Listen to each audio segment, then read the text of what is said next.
घेण्या भीमेची निघाली तुझ्या नाम घोषात इंद्रायणी.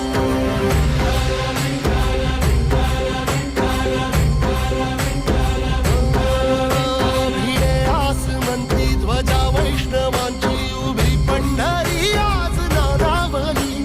तुझे नाव ओठी तुझे रूप ध्यानी जीवाला तुझी आस गा लागली. जरी बाप साऱ्या जग